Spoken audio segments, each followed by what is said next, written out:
Welcome to the Intentional Father Podcast, where us fathers parent our children, not by accident, but with intent.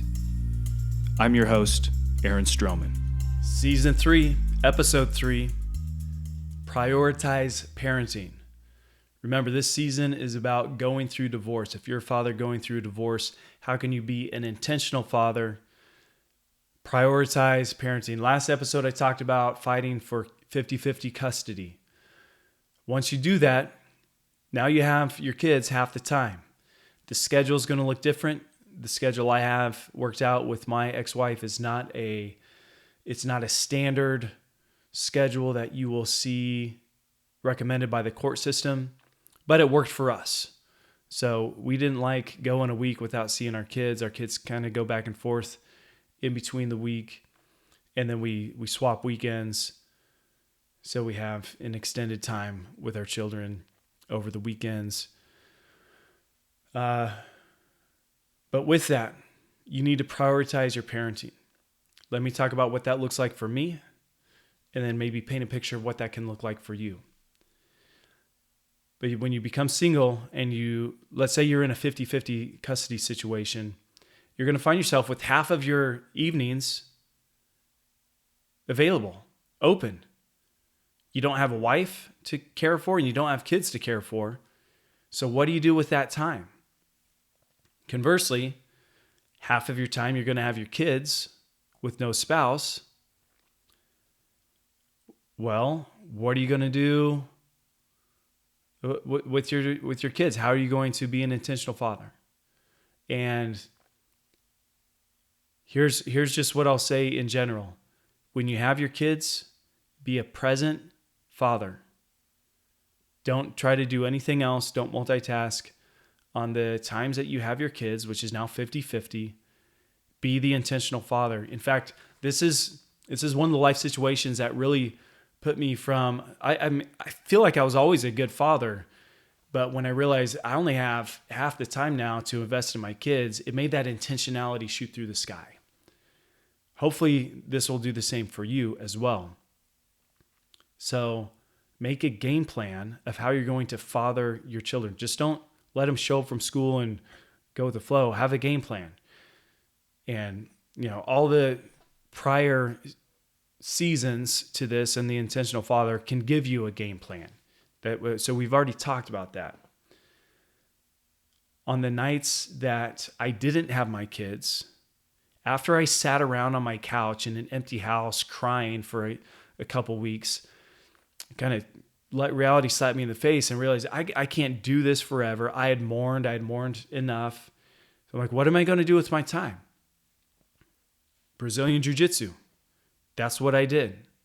That was something that was kind of taken away from me during marriage. Now that I wasn't married, it was opened up.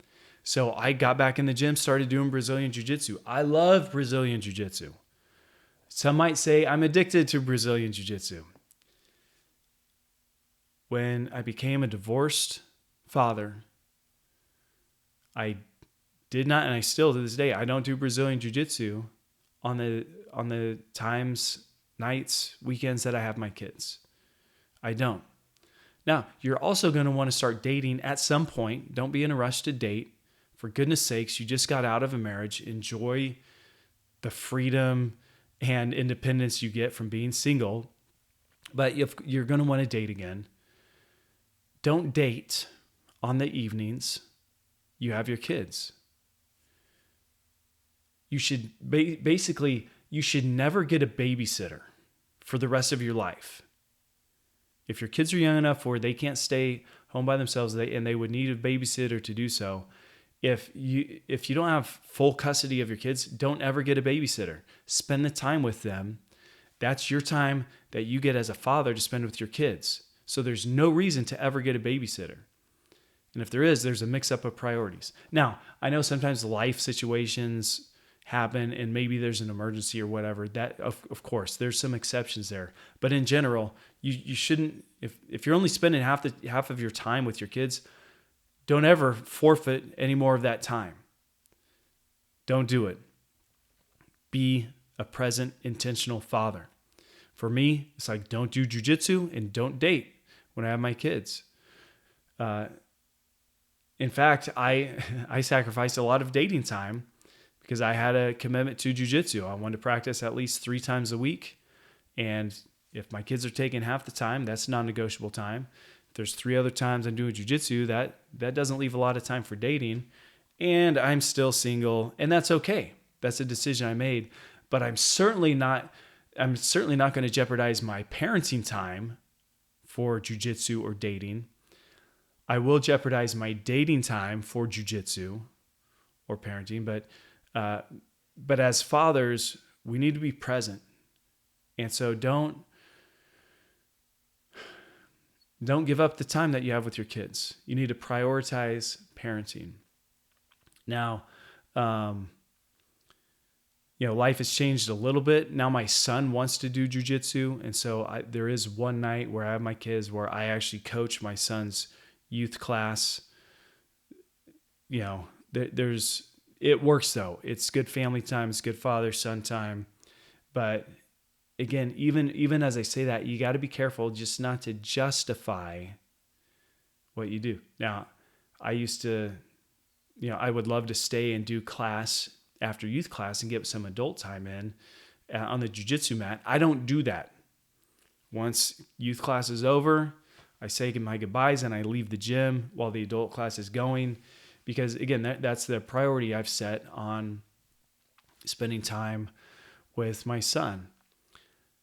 Also, there are times when I can sacrifice my jiu-jitsu time to spend time with my kids. One example, and this is going to be coming up in like another month, but my daughter is in club volleyball. After school volleyball gets out, club's going to start, and she's going to need a ride to volleyball on Tuesday nights, which is not a night I have custody of her. I volunteered to take her because it's all the way across town. It's 30 minutes away. I take her, and I end up not doing jujitsu on those nights I take her to volleyball. But what am I doing? I'm sacrificing something that's my own personal time to spend time with my daughter. And I think that's a good move.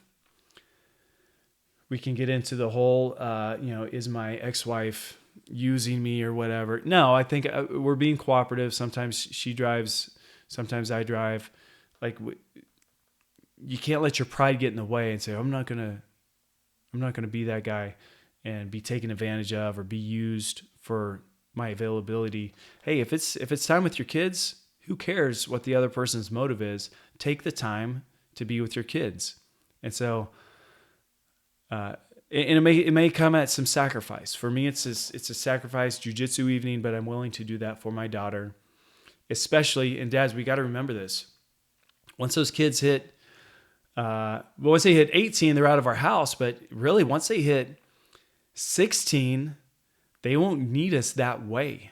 That's what I'm thinking about right now. I took my daughter to the driver's license this morning because she just got upgraded where she can drive to school, church, and work without a parent in the car. And she can also go to all those places with a sibling, not with non-siblings, but with siblings. And so it's like, oh, my daughter's growing up. But I've been thinking, what happens when she's old enough to drive herself to club volleyball? Am I going to go with her or not? And, for the 2 hours she's at practice, I'm basically invisible. In fact, I go to the local weightlifting gym and do a little exercise and therapy on my broken down body. But we have a little tradition after volleyball on Tuesdays, we go to Chipotle, and it's just quality time. And do I want to still do that even when she can drive herself? I would like to think I'll do that. There's a convenience of her driving on her own. She may not even want me there. So how do I insist? What does that look like? I don't know. I've figured that out. But in principle, it's like I want to spend time with my daughter because the clock is ticking. I'm going to run out of time where they have to spend time with me. I love Andy Stanley made this definition of parenting success. He said, I want my kids to choose to be with me when they don't have to be. Now, he wasn't divorced, but he was thinking long-term when they become adults, they don't have to be with you. Will they choose to be with you? And how are you investing in the relationship so that they do choose that? If you're spoiling them and enabling them, they're not going to choose to be with you. But if you're setting good boundaries, loving them, unconditional love, but raising them well, raising them to be adults, they're going to want to be with you. They're going to want their kids to be with you. And so that's where we have to think of the end in mind as well. So prioritize parenting. Dads, don't date on nights you have your kids. Just don't turn on the TV and veg out. Don't do the other stuff. Be fully present. Don't get babysitters. Prioritize your parenting. It's just a big takeaway from my own experiences. I went through divorce. Like, I'm not going to compromise that time with my kids. And I haven't for 7 years. And there's been zero regrets. Zero regrets. Could I be a little bit better of a jiu-jitsu practitioner? Of course. Could I maybe have had a better long-term relationship with a woman I was dating? Yeah, maybe, probably. But I'd rather be a good father than a good boyfriend. And that's the season that we are now in. So be intentional with your fatherhood. I pray this is an encouragement to you. God bless.